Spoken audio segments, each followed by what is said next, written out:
In a cold and icy world, where frozen plains and endless mountains stretch, lies the blue planet we know under a frozen canopy. The Earth, never green or colored like a spectrum, was white, completely white like pearls. Humans adapted to this icy world. They built their cities on the surface of the frozen ice, using technology to heat their homes and secure energy sources. The sky was always blue, while the horizon was filled with infinite ice formations.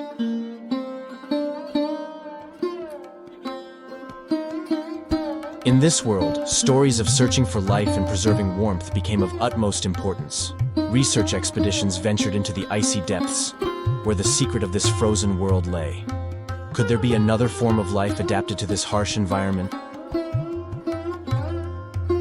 In the midst of this icy world, humanity still dreams of seeing green and red. Will the Earth remain covered in ice forever? Or will there come a day when unexpected changes surprise the world with its exciting colors and propel it into a new stage of evolution?